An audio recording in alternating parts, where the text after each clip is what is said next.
Some places never leave you.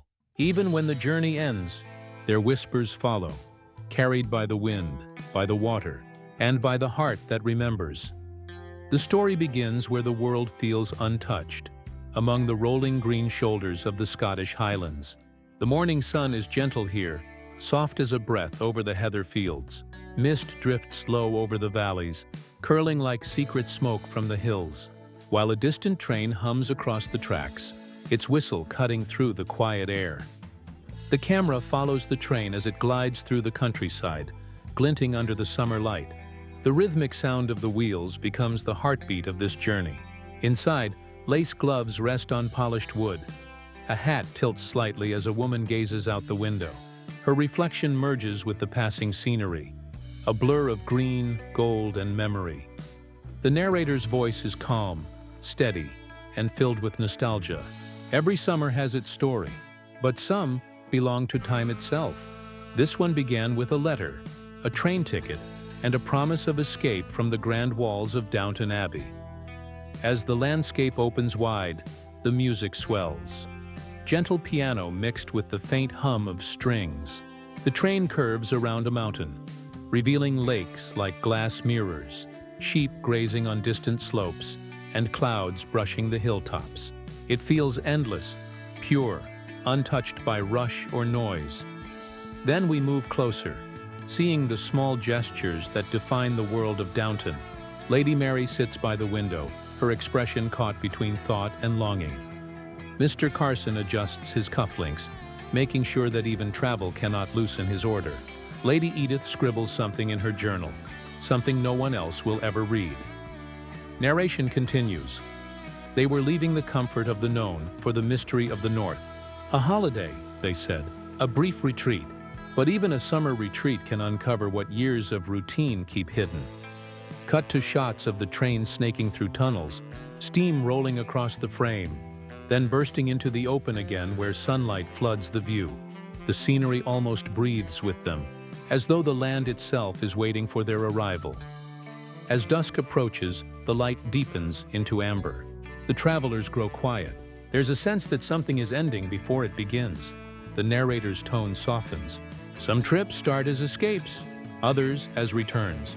For the Crawleys, it was both, a chance to breathe the Highland air, and perhaps to remember who they were before time demanded they forget. The train slows. The whistle echoes across the valley one last time. The wheels screech softly against the rails as it arrives at a small station, surrounded by stone walls and waving grass. No crowds, no fanfare, only the wind, the open sky, and the beginning of what would be an unforgettable summer. The final image of this section, a close-up of the station sign, faded by years and weather, as the narrator whispers, "Welcome to the Highlands, where stories rest beneath every stone, and every silence holds a secret." It began with a letter, not just any letter. This one carried the weight of history. The paper was cream-colored, thick enough to outlive time, and sealed with a mark only the old families would recognize. When it arrived at Downton, the air seemed to change. Even before it was opened, everyone knew. It was not an ordinary message. The morning light fell through the high windows of the drawing room, gliding across the silver trays and teacups. Mrs. Hughes placed the envelope before Lady Mary, her voice low. "From Scotland, my lady." The sound of those words seemed to still the house. Scotland. A name that felt distant yet familiar, like a tune half remembered.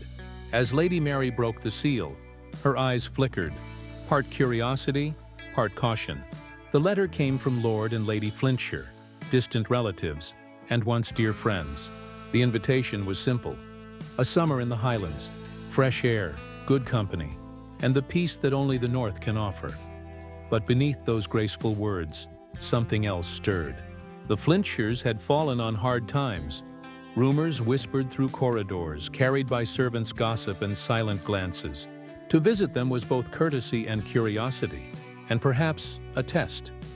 The camera would linger on the letter, its ink slightly smudged, as the narrator's voice draws us in.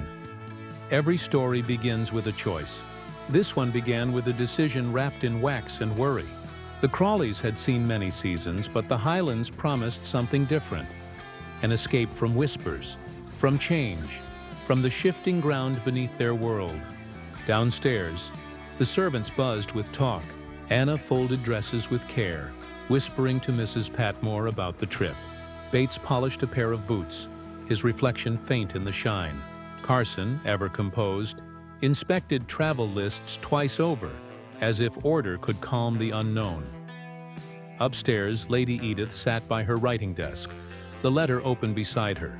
Her fingers hovered over her pen, but she wrote nothing. Instead, she looked out the window toward the horizon, as if the invitation itself had pulled her imagination beyond the walls of Downton. Night fell. Candles burned low. In the quiet, the narrator's voice softens. Some invitations are written in ink, others are written in destiny. And this one, this single page, would open doors that no one at Downton yet knew existed. Cut to a shot of the family gathered the next morning. Luggage stacked neatly, servants rushing about. The train ticket gleams beneath the soft light of dawn. The narrator continues. Sometimes it takes only a journey to remind us how small we are against the turning world. For the Crawleys, that journey began not with excitement, but with a feeling they could not name, something between duty and desire. As the screen fades to the sound of a clock striking 8, the voice closes the section. And so, with hearts half open and eyes toward the north, they accepted. A summer in the Highlands awaited, and with it, every secret that time had left behind. The road curled like a ribbon through the Highlands, winding between silent mountains and endless skies. The cars moved slowly, dust rising behind their wheels like faint ghosts. It wasn't just a journey north. It was a step into another world. The first sight of the Highland estate came with a hush. The house stood tall and pale against a backdrop of green and gold, its stone walls softened by ivy and age. The sound of the wind through the grass replaced the noise of city chatter. Even the birds seemed to fly slower here, as if time itself bowed to the landscape. The narrator's voice settles into calm reflection. Some places demand silence before they reveal their beauty. The Highlands were one of them. Here, grace met grit. The polished manners of Downton brushed against the wild heart of the land. As the Crawleys' car stopped, the scene opened like a painting. Servants lined up before the grand entrance, their uniforms crisp but their eyes wary. They were used to visitors, but not these visitors. Downton carried its own kind of fame, a quiet power wrapped in charm. Lady Mary stepped out first, her shoes sinking slightly into the soft earth. She looked up at the sky, then toward the hills stretching into the horizon. "It's so far from everything," she whispered. Her voice was not complaint, it was wonder, and something else she couldn't yet name. Tom Branson followed, adjusting his coat. He didn't need words. The Highlands spoke his language. The open fields, the scent of wet soil, the working men unloading crates.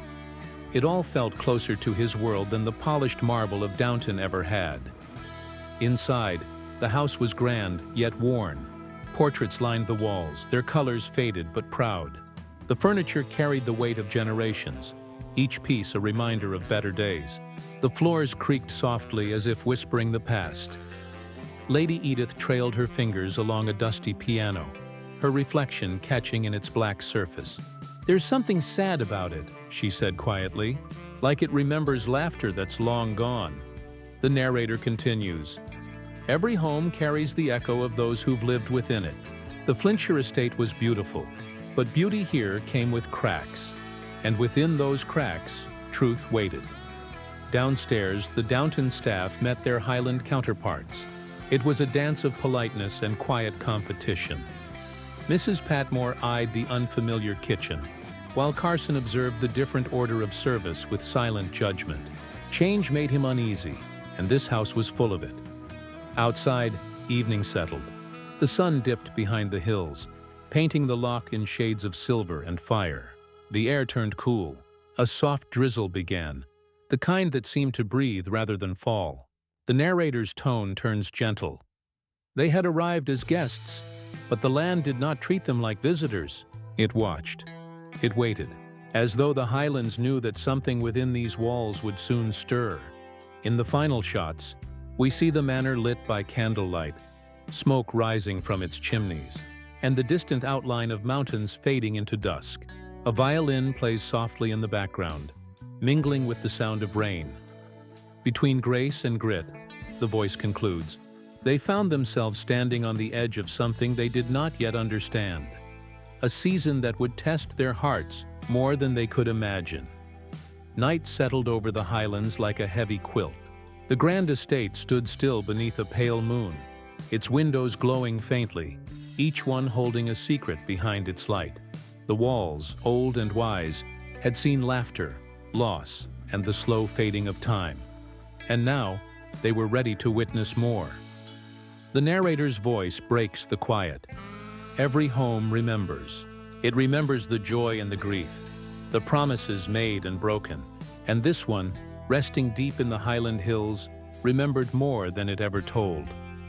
Inside, the house breathed with soft murmurs. The creak of wood, the whisper of wind against glass, the faint echo of footsteps down long corridors. Lady Mary stood by the grand staircase, her reflection caught in the tall mirror. The candlelight flickered across her face, and for a moment, she looked almost like a ghost among portraits of the past. In the drawing room, Lord Grantham and Lady Flintshire exchanged polite smiles over after-dinner drinks. The conversation was gentle, but beneath every word lived something else, an unease too delicate to name. Money, pride, and history had woven their way into the air, invisible but heavy. Lady Edith lingered by the fireplace, watching the flames dance. Her eyes wandered to a framed photograph of the Flintshire's daughter, once a dear friend, now gone. The narrator softens. Some faces never fade, even when years have passed. They remain where laughter once echoed, reminding those left behind of what time cannot truly erase. Downstairs, the rhythm of the house continued. The Downton servants worked beside their Highland counterparts, sharing glances, measuring each other's ways. Mrs. Hughes noticed the silence in the kitchen. Too many unspoken things for such a grand place. "There's a chill here," she murmured. "Not in the air, but in the walls." Bates, polishing silver, paused for a moment as he caught sight of an old servant's portrait on the wall. The eyes seemed to follow him. He looked away, uneasy. The camera lingers on the picture. Dust on the frame, a small crack running through the glass, then fades back to the slow pulse of the firelight. As the night deepens, thunder rolls faintly in the distance. "A storm is coming." The narrator's tone grows darker, more intimate. "Some houses welcome their guests, others test them." The Highlands had a way of showing truths not with words, but with silence. And silence, when it grows long enough, begins to speak. Lady Mary retires to her room. She sets a letter on the bedside table, unopened. Rain taps softly at the window. She exhales, half in thought, half in memory. Her voice, though unheard, seems to echo the house's feeling of waiting. Cut to a slow pan of the empty hallway. The portraits watching. The fire flickering low. The shadows stretching longer. Then, a single candle goes out. The narrator concludes. Beneath the beauty, beneath the grace, something stirred. The Highlands were not only land, they were memory. And every memory, if you listen long enough, begins to whisper the truth. The section fades to the sound of rain against stone, a window creaking open, and the faint sound of a piano from somewhere deep within the manor. Notes played by no visible hand. The storm didn't arrive with thunder at first. It came quietly, like a secret being told to the wind. The heather bent under the rising breeze, raindrops trembling on their petals. The Highlands waited, listening. The night had begun to change. Inside the great house, the fire flickered low, and conversations turned soft. The air was thick with the scent of rain, smoke, and something else, something unspoken. The narrator's voice, calm yet heavy. When truth hides too long, it doesn't disappear. It grows. It waits for a moment of weakness, for a door left slightly open, for a storm like this. Lady Mary stood near the window, her eyes following the lightning in the distance. Behind her, Lord Grantham's voice carried through the hallway, steady, polite, but strained. "We must appear at ease," he said, "no matter the weather." But the cracks were showing. The trip, meant to be restful, had begun to reveal the quiet fractures between them all. In another room, Lady Edith read a letter she shouldn't have kept. The ink had faded, but the words still stung. She folded it slowly, her fingers trembling just slightly. "Some wounds never heal," the narrator murmurs. "They simply learn to live beneath lace and laughter." Downstairs, the servants gathered by candlelight. The storm had cut the power, and the sound of rain filled the kitchen. Mrs. Patmore clutched her shawl, muttering about ghostly winds and old souls walking the moors. Carson rolled his eyes but said nothing. Even he could feel it, the strange pulse of the house. Outside, the storm grew louder. Trees bent. The loch shimmered under flashes of lightning. Through the chaos, a single light burned on the hillside, a lantern swinging in the wind. No one knew who held it. The camera lingers on that distant glow as thunder rolls closer. In the library, Lord Flintshire poured another drink. His eyes were tired, the fire reflecting in his glass. "It's not just weather," he whispered to no one in particular. "It's the land remembering." The narrator's voice deepens, drawing us closer. Sometimes the earth itself listens. The wind knows every story ever spoken here, every vow made, every heart broken, every promise forgotten. And tonight, it remembers. The rain lashes harder now. Lady Mary leaves her room, walking barefoot through the corridor. The candle in her hand flickers, shadows stretching like whispers on the walls. A door creaks somewhere behind her. She turns. No one there. Only silence and the steady heartbeat of rain on stone. Meanwhile, Edith steps outside to the veranda, drawn by that same strange light across the loch. Her gown ripples in the wind, her eyes full of questions. She whispers to herself, "Why does it feel like someone's still here?" Cut to the hills. Mist swirling, the lantern swinging wildly now. A figure moves, half seen, then gone. The narrator slows. Every storm brings something with it. Truth, memory, or warning. And by morning, the Highlands would no longer feel the same. The thunder cracks. Lightning flashes across the moors. The lantern falls. The screen fades to black, leaving only the echo of rain and the faint whisper of the narrator's voice. Whispers in the heather, carried by wind, remembered by stone. Morning broke slowly, like a secret being revealed one line at a time. The storm had gone, but the land still wore its memory. Branches scattered across the drive, puddles glimmering in the soft light, and clouds hanging low, unsure whether to stay or drift away. Inside the house, everything felt fragile. The candles from last night had melted down to nothing, and the scent of smoke lingered in the halls. It was the kind of quiet that didn't comfort. It reminded, the narrator's voice, calm and reflective. Storms don't always destroy. Sometimes they clear the air, leaving behind what we've tried too hard to hide. And in the silence that follows, truth begins to breathe again. Lady Mary sat by the window, a half-written letter before her. The ink had dried mid-sentence, interrupted by the storm. She read the words again and again, but they no longer said what she meant. She reached for the pen, then stopped. Some feelings were safer when left unsent.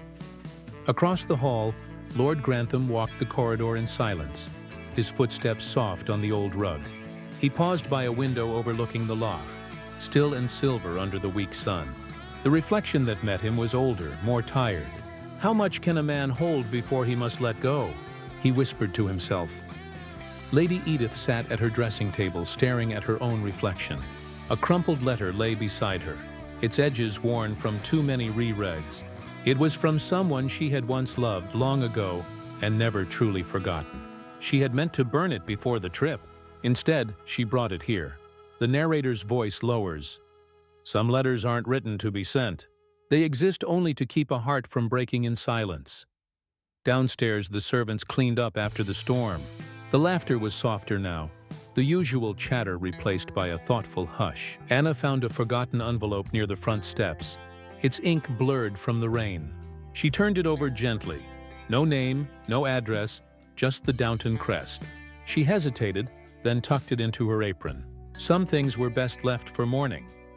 Outside, the moors glistened with dew. The heather, beaten by rain, stood tall again. The narrator continues, his voice like a soft memory. The land always recovers first. It doesn't question what has been lost or found. It simply continues, quietly, patiently, waiting for the hearts of men to do the same. Lady Mary finally folds her unfinished letter, sliding it into a drawer with the others. The camera lingers on her hand, resting there, over a collection of sealed envelopes, all with different dates, none ever sent. In the library, Lord Grantham and Tom Branson share coffee in silence. The world between them, nobility and change, past and future, feels smaller today. Tom breaks the silence. "Storm cleared the air, I suppose." Lord Grantham nods slowly. Yes, though not all the clouds were outside. The narrator closes softly. Letters never sent, words never spoken, yet somehow everything said. The storm had passed, but its echo lingered, in the walls, in the water, and in every heart that dared to feel again. As the camera pans over the estate, the sunlight finally breaks through the last of the clouds, bathing the highlands in gold.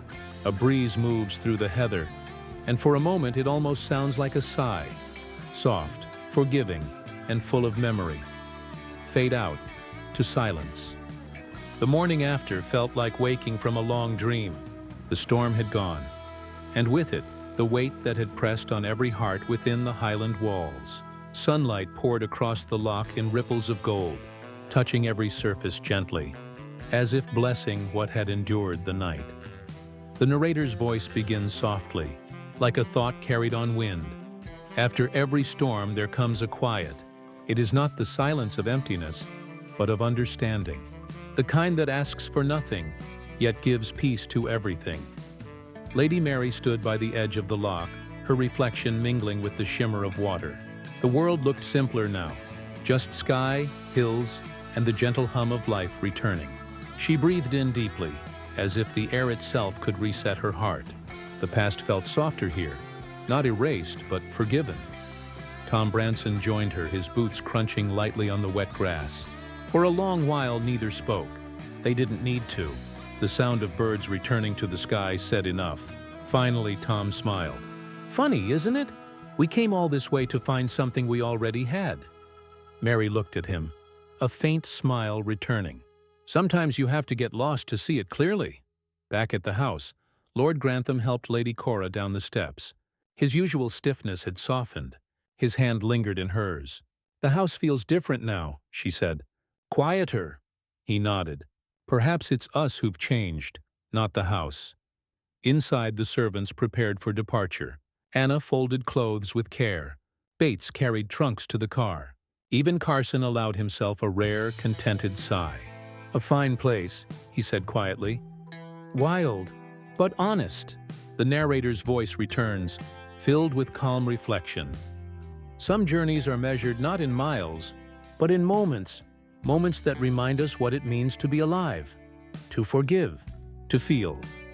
As the Crawleys' car winds down the long gravel road, the camera lingers on the manor one last time, the smoke curling softly from its chimneys, the flag stirring in the gentle breeze. The house seems to watch them leave, neither lonely nor sad, but proud, like it has fulfilled its purpose once more. The scene fades to the train station. Steam rises, the whistle sounds. The family boards quietly, their faces calm, their hearts lighter. Outside the window, the highlands stretch endlessly, glowing in the soft embrace of afternoon sun. The narrator's voice lowers, now almost a whisper. They came seeking rest and found remembrance.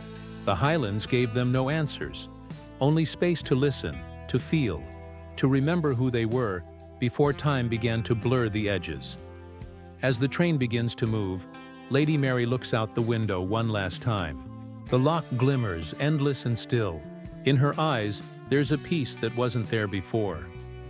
The camera pulls back, wide, vast. The train a silver thread winding through green and gold. The music swells.